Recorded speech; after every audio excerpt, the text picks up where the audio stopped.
The biggest lie we've ever been told about marriage is that your spouse is supposed to make you happy. Well, I have news for you. They're not. That's some bullshit you've been told or thought. Because in fact, that's one of the fastest ways to destroy a relationship. Frank and I have been married for 37 years. And if I've learned anything, it's this. There are no tricks to a happy marriage. But I definitely have 3 tips that we stand by for a successful marriage. Welcome back to Sip on This, the show where we talk about love, life, careers, and advice for a successful marriage. If this is your first time joining me, then welcome. I am your host, Deirdre Haggerty.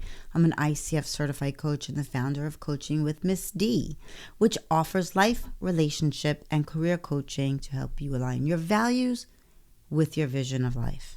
I am so excited you're joining me today to have a conversation, coffee or tea in hand, as we chat about life, careers, relationships, and all the little things that can shape who we are. I won't lecture you or tell you what to do. It's just the two of us in a coffee shop chatting about topics that make us laugh or drive us nuts, like marriage. Because let's face it, marriage can bring us joy. It can bring tons of laughter. And it could also drive us a little nuts. Now, I'm not going to preach to you today. I'm retelling what others have asked me. How has my marriage endured for 37 years? I mean, we basically grew up together. We met on my 19th birthday. He was 21. And now we're growing old together. Oh, shit, ew. Now, I certainly do not have all the answers. And if I'm being honest, completely honest and truthful, Frank and I have never argued. Now that's a big ass fat lie. We fought hard and it was not pretty. It had ugly crying and hurtful noise. You don't need all the details, but that is the absolute truth. But one thing has kept us fighting to keep it together: our love. It was and still is the foundation. Our love is unwavering. And you can see us, we do a podcast a few episodes back around December. I can link it in here. And if you want to check out our conversation together, he was my guest for 2 episodes because it was a long couple of podcasts. We had a lot to say. So in our 37 years, I've learned there are no tricks to a happy marriage. If you're looking for some secret formula, the perfect communication style, or magic words that guarantee happily ever after, you have jumped onto the wrong podcast because they don't exist. And I'm not going to apologize for that. They just don't. The truth, the real cold, hard truth is this: no one can make you happy. Your spouse is not responsible for creating your happiness. And yeah, it took me a long time to realize that. That's one of the biggest misconceptions people have about relationships. When we expect our spouse, or anybody else for that matter, to make us happy, we're handing them a job they can never, ever fully succeed at. Happiness has to come from living in alignment with your own values, your own purposes, your own emotional well-being. A healthy marriage isn't 2 halves completing each other. It's 2 whole people choosing to build a life together. They're responsible for contributing to your life, not completing it.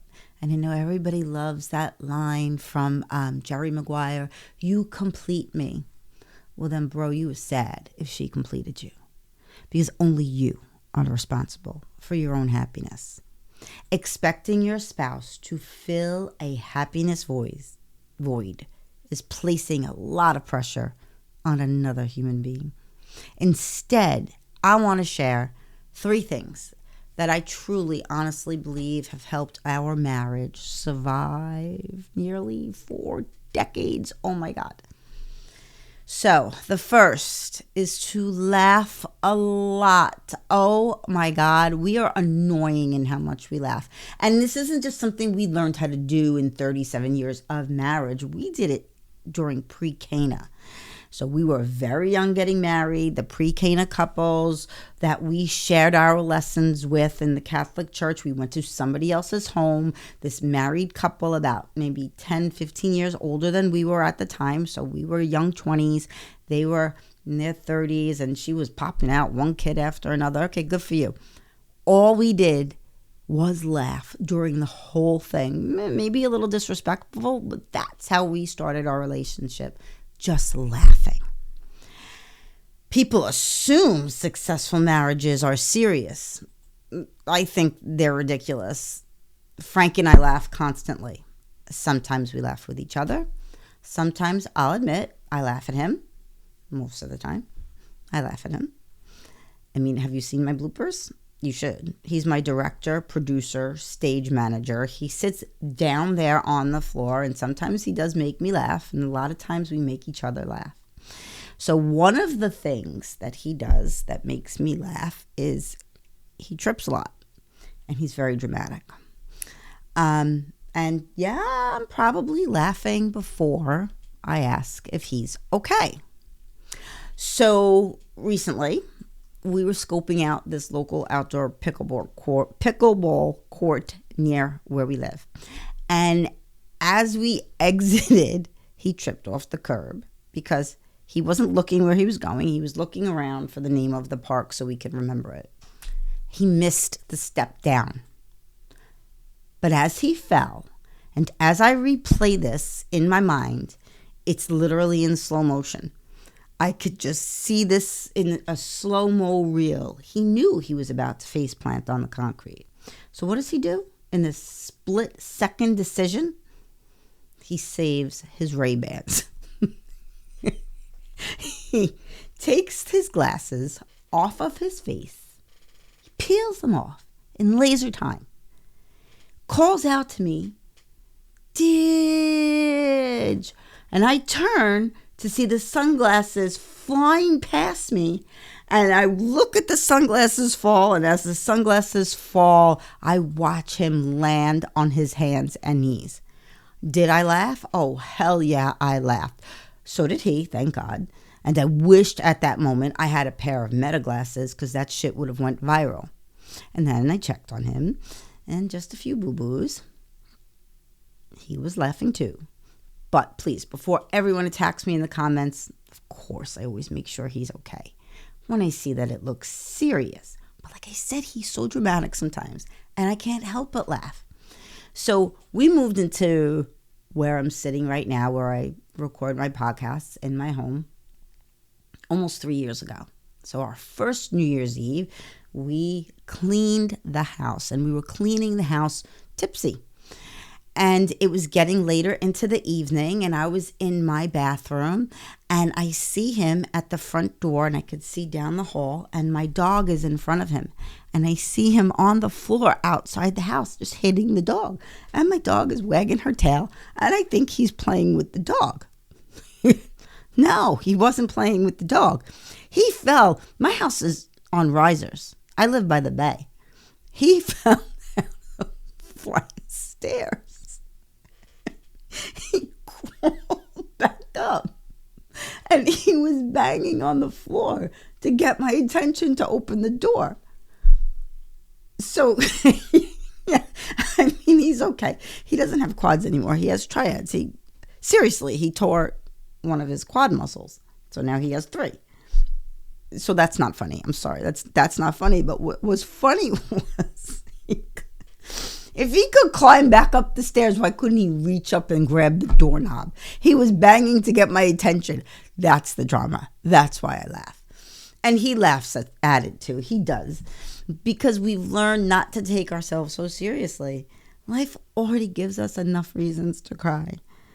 And if you can find reasons to laugh together, you are building resilience. Couples who laugh together don't ignore problems. They just don't let their problems become the entire relationship or define their relationship. Sometimes laughter breaks tension better than another argument ever could. So my second tip, my second key, my second strategy is communication, even when it's uncomfortable. Something my husband has always done, and a few sister-in-laws have remarked on it, especially during the holidays. When I make a big Thanksgiving dinner, I'm doing all of the cooking. He's a great sous chef. Maybe if he's around, he'll help me chop things up. Usually the night before, he's not around. He's busy with his job and has been for many, many years. So it's a rare occasion when I do get his help, and I always appreciate it. And because I prepare this giant meal every year, he always cleans. And that's just kind of been our practice. I cook the meals and he's the one in the kitchen, and he doesn't accept help. He actually doesn't like when other people come in to help him. And everybody's like, oh, how'd you get Frank to do that? I didn't get Frank to do that. That was just one of the things that he went and did on his own. I never communicated that need to him. He also, another habit he has, and again, this has nothing to do with me. Maybe it's what he's seen in my family, males asking to be served, and he won't eat until I'm sitting down with my food, and then he will get his food and the two of us will sit together and eat at the same time. Again, nothing that I ever communicated with him. But if there's something I want or need, I have no problem asking. Communication isn't just talking. It's listening. It's listening to those very quiet moments of watching maybe what your wife is doing, and maybe listening with your eyes and not so much with your ears. It's not waiting if you're having an argument, and the both of us are very much guilty of this. We're having an argument, and I can see his wheels turning, He's like waiting for his turn to defend himself or planning a rebuttal. And I'm guilty of that too. And we've learned how to work through that together. We're not perfect at it. That is not easy to do. But it's listening to understand what the other person is trying to convey, even if you don't agree with it.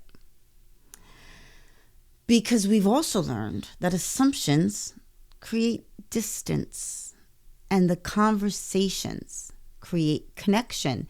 In those moments where we fought over those things, where we have felt either of us have not been heard, that's when there was distance. But when we are having a conversation that we're both invested in, that's where our connection comes from.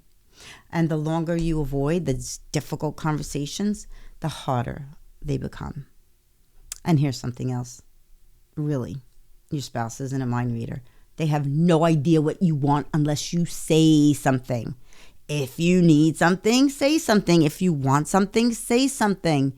Just be clear, be kind, be respectful. Many of you know, if you watch my podcast, I love Mel Robbins. I listen to her podcast all the time. I try to stay caught up as much as possible. And a few months ago, she had on a married couple, Dr. John Gottman and Dr. Julie Schwartz of the Gottman Institute. They are relationship researchers, and they role-played scenarios on how to communicate. Even after 37 years, I sat and I listened and I played it for my husband, and we learned so much from listening to them, because I don't care how long you're married. I don't care if it's 1 year, 5 years, 50 years, there's still so much to learn. And if I can throw in a number 4, it would be never stop learning, but we're only doing 3 today. My final one is to never stop dating. And this one matters so much, because when you're dating, you make time, you plan, you ask questions, you hold hands. Although it's another wonderful thing about my husband. Yes, I am unbelievably blessed. He reaches for my hand wherever we go. He holds the car door open for me all the time. And now my 4 sons do it. Not only do they do that for me, they do that for their significant others. And I am so proud of that. You notice each other. And then life happens. You have kids. Maybe you have kids. You have jobs, you have bills, you have parents, you have stress. And suddenly your roommate's now running a household. Your relationship moves to the bottom of the list. Frank and I have learned that marriage is not maintained just by anniversaries. It's maintained by ordinary Tuesdays, which is so funny that Tuesdays is actually in here. And when I wrote this, I didn't do this on purpose.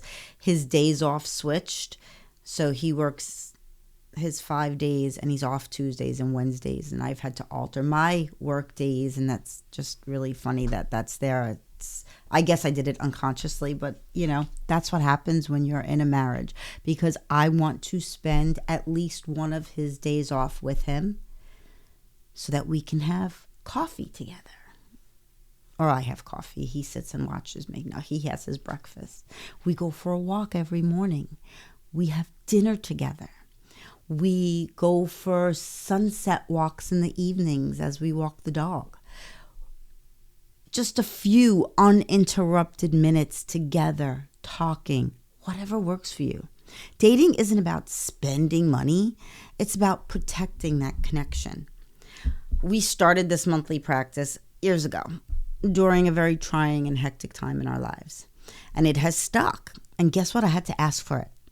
I asked because we were both so busy and we had a very, very busy business that we both worked together. And even though we worked the business together, we did not see each other. And I asked, we need a date night. And it kind of became a monthly practice.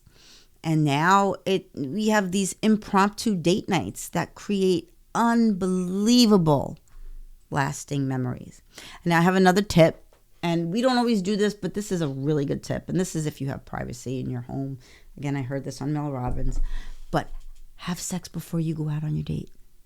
Of course, if you have privacy. It is a game changer.